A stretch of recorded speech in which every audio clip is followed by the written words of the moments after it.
बिस्मिल्लाहिर्रहमानिर्रहीम, अस्सलाम वालेकुम नाज़रीन, आप यूट्यूब चैनल देख रहे हैं। मैं इमरान खान। आपको याद होगा शेर अफजल मरवत साहब अक्सर कहा करते थे, और मेरी बात का बुरा ना बनाएं, मैं सिंपल एक सादी सी बात कर रहा हूं। वो अक्सर ये कहा करते थे कि मेरी वजह से लोग निकलते थे, मैंने तहरीक चलाई थी, मैं था जिसने लोगों को निकाला था। इमरान खान तो जेल चला गया था 9 मई के बाद, मैंने ये करके दिखाया था। तो देखे शेर अफजल मरवत साहब, आपने तो निगरान हुकूमत में किया था इलेक्शन से पहले, अब आप देखें कैसे सुहेल आफरीदी ने लोगों को निकाला। मामला ये नहीं है, शख्सियत का मामला ही नहीं है, मामला नजरिए का है, मामला एक मिशन का है, मामला एक मकसद का है जिसके लिए पाकिस्तानी कौम इमरान खान के साथ खड़ी हो गई है। आज उस मकसद को, उस नजरिए को अडियाला जेल में बैठा हुआ शख्स इमरान खान लीड कर रहा है। आज के दिन की आप बात करें ना, हाल की बात करें, तो इमरान खान उस नजरिए को लीड कर रहा है कि पाकिस्तान में आइन की हुक्मरानी होनी चाहिए, गैर जमहूरी हरकतें बंद होनी चाहिए, इंसानी हकूक की पामालियां बंद होनी चाहिए, रूल ऑफ लॉ होना चाहिए। आप 100 गिला करें इमरान खान की सियासत से माजी में, लेकिन इमरान खान साहब आज इस नजरिए का अलम थाम के खड़े हैं। अब जो वो अलम पकड़ेगा, अवाम उसके साथ निकल जाएगी। कल ये शेर अफजल मरवत साहब के हाथ में था, लोग उनके पीछे आ रहे थे इस नजरिए और इमरान खान के साथी होने की वजह से। आज यहां पे अली अमीन गंडापुर साहब थे, माजी में हमने देखा, अवाम उनके पीछे चल पड़ी थी। आज हम देख रहे हैं सुहेल आफरीदी, सारे लोग उनके साथ चल पड़े हैं, तारीखी मनाज़र हम देख रहे हैं। तो ये खैबर पख्तूनख्वा नहीं था, ये सिंध था, जहां पे जाके उन्होंने इतनी बड़ी एक्टिविटी कर दी है। तो ये सबकी गलतफहमी दूर हो जानी चाहिए। मामला नजरिए का है, मामला इस वक्त पाकिस्तान का है और पाकिस्तानी अपने मुल्क के लिए खड़े। अब एक सरप्राइज और आएगा, ये मैं आपको पहले बता देता हूं, और अच्छा बड़ा तगड़ा सरप्राइज आएगा आपको।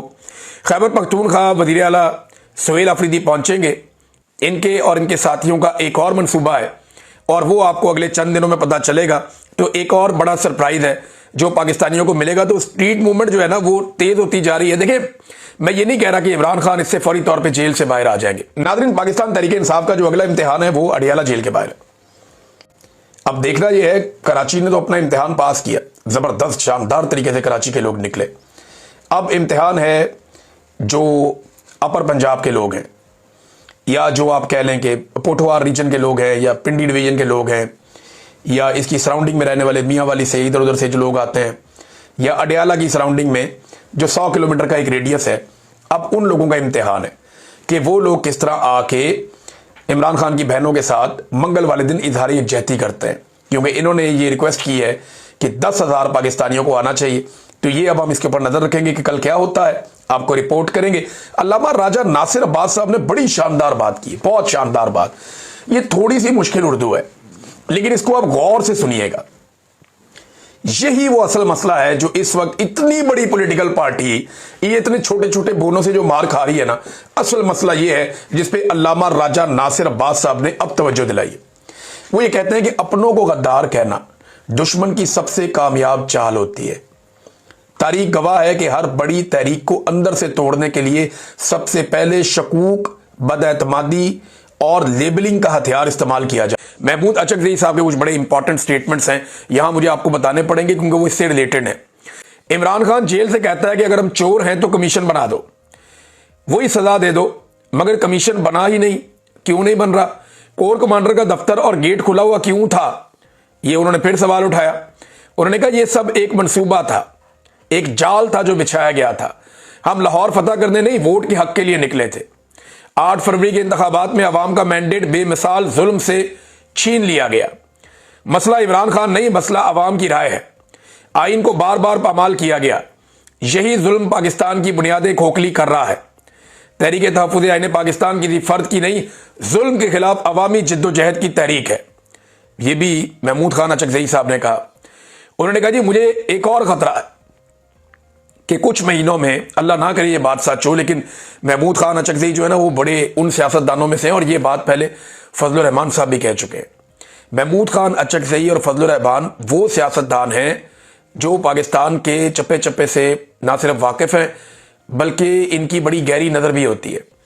अब वो ये कहते हैं कि मुझे खतरा है कि कुछ महीनों में कुछ इलाके पाकिस्तान से ये कह दें कि आपका कोई भरोसा नहीं है, आप आइन बनाते हैं, बिगाड़ते हैं, लिहाजा हमारे साथ नया इमरानी मुआहिदा दस्तखत करो, एक नई आइन साज असम्बली बनाओ। ये बड़ी खतरनाक बात है। और ये बात जो है ना वो फजलुर रहमान साहब भी कह चुके हैं कि बहुत सारी जगहों पे हुकूमत मौजूद ही नहीं है, उनकी अमलदारी ही नहीं है। और वो भी ये कह चुके हैं कि खुदा ना खास्ता वो पाकिस्तान को एक अजीब सूरत हाल में देख रहे हैं। फजलुर रहमान साहब जैसे लोग, दीगर कुछ और बड़े सीनियर सियासतदान। तो राजा साहब कहते हैं तहरीकें जज्बात से नहीं, तस्वीराती सोच से जीती जाती हैं। स्ट्रेटेजिक सोच ये सिखाती है कि दुश्मन को अंधाधुंध दुश्मन नहीं, बल्कि पहले अपना मुखालिफ बनाया जाए, फिर इसकी ताकत को न्यूट्रलाइज किया जाए, और जो न्यूट्रल हो उन्हें अपने बयानिए, इखलाक और रवैये से अपना बनाया जाए। इसके बरक्स अगर हम अपने ही लोगों को दीवार के साथ लगा दें, इख्तिलाफ राय को गद्दार बना दें, तो हम खुद अपनी सफ़े कमज़ोर कर लेते हैं। पीटीए में लड़ाई इस बात की हो रही है कि आप सारा इल्ज़ाम मरियम पे क्यों डाल रहे हैं। कोई कह रहा है जी आप सारा इल्ज़ाम बिलावल पे क्यों डाल रहे हैं। तो भाई वो तीनों इकट्ठे हैं, उनकी आपस में यारी है, वो एक दूसरे के सज्जन है, एक ही कश्ती में सवार हैं, और ये आपस में लड़ रहे हैं, तू ये वाले को क्यों मार रहा है, ये वाले को क्यों मार। ओ भाई मार किसको रहा है, तुझे तो नहीं मार रहा। ये अजीबोगरीब किस्म की जो है ना वो लड़ाइयों से, और ये लगे रहते हैं ऐसे ना चौधरी बनने के चक्कर में, सारे लोग आपस में एक दूसरे को करते रहते हैं। हमेशा दरार पैदा करना है, लोगों को आमने सामने खड़ा करना, और क़यादत और कारकुनों के दरमियान खलीज को बढ़ाना ही रही है। अगर हम खुद ही एक दूसरे को गद्दार कहना शुरू कर देंगे तो दुश्मन को कुछ करने की जरूरत ही नहीं। ये है वो प्रॉब्लम। अभी कई लोग इस बात पे लड़ रहे हैं कराची में लोग खुद निकले या लीडरशिप ने निकाले।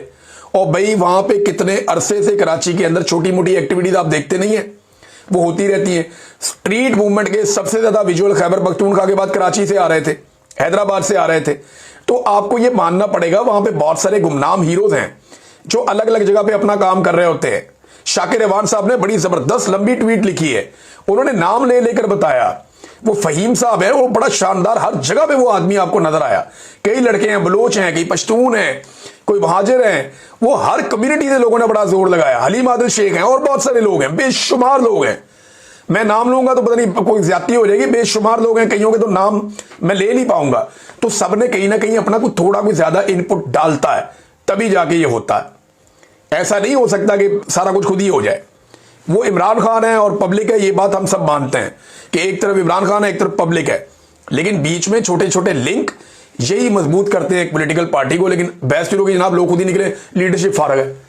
भैया पंजाब की लीडरशिप को फारग कह के फारग कर दिया, अब सिंध की लीडरशिप को भी ये कह के फारग कर दे, तो खैबर पख्तूनख्वा भी कर। जो लोग दूर अंदेश और तस्वीराती सोच रखते हैं वो फौरी रद्द अमल नहीं देते, बल्कि हालात को पढ़ते हैं, ताकत के मराकज़ को समझते हैं और अल्फाज के इस्तेमाल में भी जिम्मेदारी दिखाते हैं। वो जानते हैं कि हर इख्तलाफ करने वाला दुश्मन नहीं होता और हर सवाल उठाने वाला गद्दार नहीं होता। असल दुश्मन वो है जो तहरीक को तोड़ना चाहता है, और असल कामयाबी ये है कि इस दुश्मन के मंसूबे को नाकाम बनाया जाए।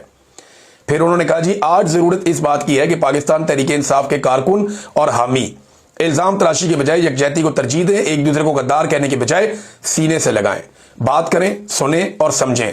यही रवैया हमें एक मजबूत, पायदार और नाकाबिल शिकस्त कुव्वत बना सकता है।